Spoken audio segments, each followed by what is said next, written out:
Estaba teniendo un sueño hermoso. Me encontraba tumbado en una playa de arenas blancas. Y dos mulatas espectaculares salían del agua, venían hacia mí y empezaban a besuquearme. Así, sin pedirme permiso. Entonces, un ruido horrible me sacó de aquel paraíso terrenal. Era el portero automático. Abrí los ojos. Sobre mi escritorio había una botella de whisky casi vacía y un cenicero rebosante de colillas. Me levanté y fui hacia el telefonillo. ¿Quién es? Dije con voz de ultratumba. Me llamo Susana Alfaro. ¿Es usted detective privado, no es así? Tuve que hacer un esfuerzo para contestar a esa pregunta. ¿Lo era? Tardé un momento en recordar que me había convertido en detective hacía un par de años. Aunque todavía estaba esperando mi primer caso. Por supuesto, dije. El mejor de la ciudad. Tengo un caso para usted. ¿Puedo subir?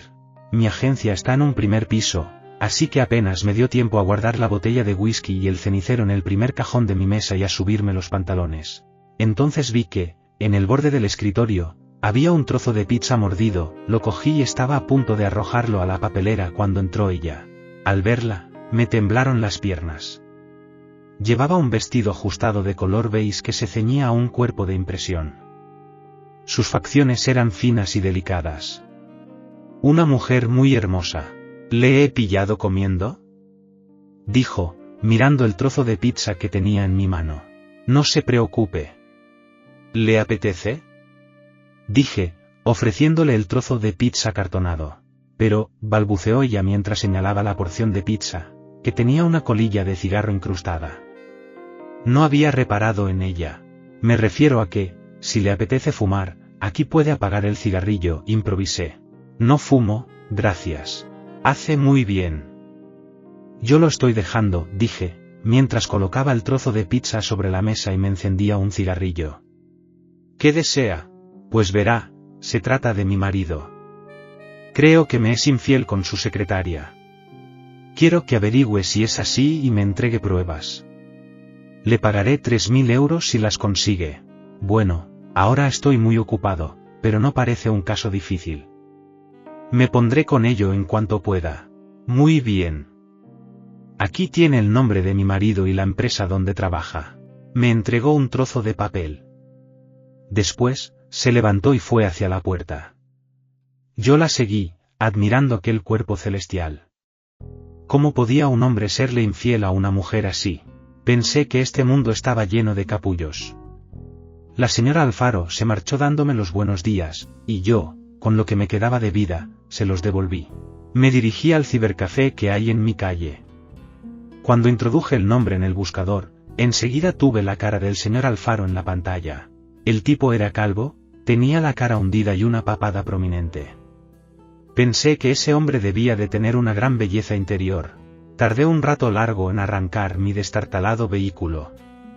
Necesité la ayuda de unos transeúntes que se ofrecieron a empujar. Conduje hasta la empresa donde trabajaba el señor Alfaro, una multinacional de telefonía. Aparqué en un lugar desde donde podía ver la entrada principal. Enseguida le vi salir. Esa papada era inconfundible. Llevaba a su lado a una joven. Pensé en hacer unas fotos, pero recordé que había empeñado la cámara. Me bajé del coche y le seguí. Caminaron unos 10 minutos y entraron en un hotel. Entré tras ellos y pude escuchar cómo reservaban la habitación 167. Montaron en el ascensor, y yo le enseñé mi placa de policía falsa a la recepcionista para que me entregara otra copia de la llave. Ella lo hizo sin rechistar. Era la primera vez que usaba la placa en la investigación de un caso. Hasta ese momento solo me había servido para entrar gratis en la piscina municipal. En el ascensor, le requisé la cámara fotográfica a un turista japonés usando el mismo método de la placa. Además de entregarme la cámara, me hizo varias reverencias. No pude corresponderle, por si me daba el lumbago. Llegué hasta la habitación 167 y pegué la oreja a la puerta. Mi plan era esperar hasta que estuvieran en faena, entrar a la habitación para hacerles una fotografía y salir de allí cagando leches. Entonces pude oír frases muy esclarecedoras: te voy a comer la ficha, me cuento 20, porque no me sale un puto 5, joder. No había duda, estaban jugando al parchís. De hecho, jugaron una serie al mejor de 7 partidas. Estuve 4 horas pegado a la puerta siguiendo el desarrollo de la competición. Que fue muy emocionante, por cierto. Pero, ¿por qué alquilaban una habitación de hotel para jugar al parchís? ¿Por qué no jugaban en la oficina, o en el parque? ¿Por qué tiraban el dado con cubilete? Demasiadas preguntas sin respuesta. El caso se estaba empezando a complicar.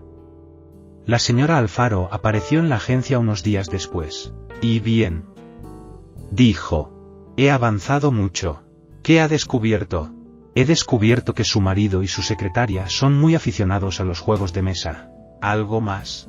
«Bueno, él comentó en algún momento que le gustaba la tortilla de patata sin cebolla, y ella opinaba que como la tortilla de su madre, ninguna». «¿Nada de cópula?» «Ni un triste besito». ¿Significa eso que no cobraré los 3.000 euros? No se rinda, dijo. Debes seguir vigilándoles. Le pagaré el doble si me trae una fotografía de ambos en la cama. Pero no creo que, balbuceé. Además del dinero, tendrá usted lo que más desea, dijo al tiempo que se levantaba y se ajustaba el vestido. Se dirigió a la puerta. Yo me fui detrás, dejando un reguero de baba en el suelo. Demonios, me dije, tengo que conseguir que se enrollen esos 2 lelos. Cueste lo que cueste. Ideé un plan. Adquirí un potente afrodisíaco en un sex shop, y, para conseguir que el señor Alfaro y su secretaria lo ingirieran, trabé amistad con Norma, la empleada que se encargaba del servicio de habitaciones en el hotel al que acudían. Mi placa le impresionó. Le dije que en la habitación 167 se hospedaban habitualmente 2 peligrosos terroristas internacionales. También le conté que, si me ayudaba a detenerlos, llevaría a cabo un gran servicio a su país y que, muy probablemente, el presidente del gobierno la felicitaría en persona. Norma estaba entusiasmada. Me dijo que se sentía como una agente secreta. Hasta miraba a los 2 lados cada vez que se encontraba conmigo. Necesitaba su colaboración, porque el señor Alfaro y su secretaria pedían 2 piñas coladas al servicio de habitaciones cada tarde de parchís. Así que vacié el frasco de afrodisíaco en las bebidas, le di unas vueltas con una pajita y esperé detrás de la puerta, cámara en ristre. Al principio no parecía que les hubiera hecho efecto. El señor Alfaro no terminaba de sacar un 5 y maldecía sin parar. Su secretaria se jactaba y le profería frases hirientes para desmoralizarle y perjudicar su concentración. En fin, lo habitual en sus partidas. Entonces, el señor Alfaro alzó el tono de voz y propuso que el que perdiera la siguiente partida se quitaría una prenda. Ella aceptó, afirmando que iba a disfrutar de la humillación. La cosa funcionaba. Después de varias partidas a cara de perro, al señor Alfaro, que no estaba jugando a su mejor nivel, solo le quedaban puestos los calzoncillos y un calcetín. Su secretaria, que solo había perdido una partida para despojarse de uno de sus pendientes, no podía contener la risa al ver los ridículos calzoncillos de su jefe. Acabemos con esto, dijo él, ofuscado.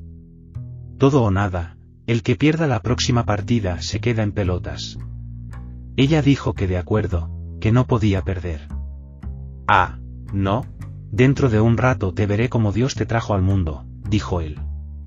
Así se habla, señor Alfaro, pensé yo. Entonces tuve que separarme de la puerta. Una empleada de la limpieza salió del ascensor y empezó a fregar el pasillo. Me acerqué a ella, le enseñé la placa y le dije que se fuera a limpiar otra planta. Ante sus obstinadas protestas, tuve que amenazarla con meterla en chirona por obstrucción a la justicia. Seguía resistiéndose, así que terminé perdiendo los nervios y la llamé, culo gordo.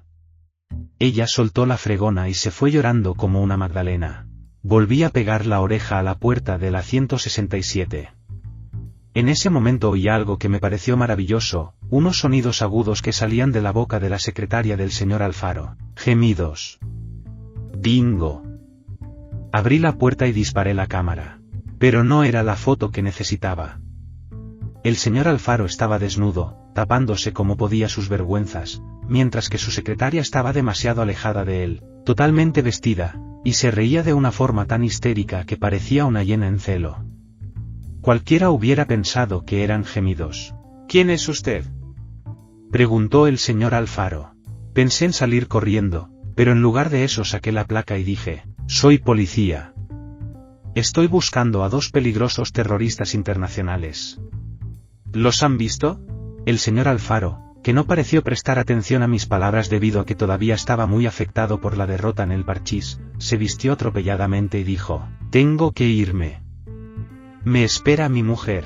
«Con esa cosita que tienes, jefe, ¿estás seguro de que te espera?», dijo su secretaria, y volvió a reírse como una hiena. El señor Alfaro estaba rojo de furia. «Disfruta mientras puedas. No ha sido más que potra. No me salía un 5 ni a tiros, y así no se puede. El próximo día me voy a traer un cubilete nuevo y te voy a crujir, listilla», dijo antes de salir de la habitación dando un portazo. Yo me quedé prendado de la belleza de su secretaria, a la que aún no había podido ver de cerca. Se llamaba Sandra y era un auténtico pibón. Estaba aún más buena que la señora Alfaro, que se esfumó de mi cabeza en ese instante. «¿Una partida?», le dije. «Claro», dijo ella. «¿Nos jugamos algo?». Llegados a este punto, he de decir que, aunque no haya tenido mucha suerte en la vida, nunca, y digo nunca, he perdido una partida de parchís.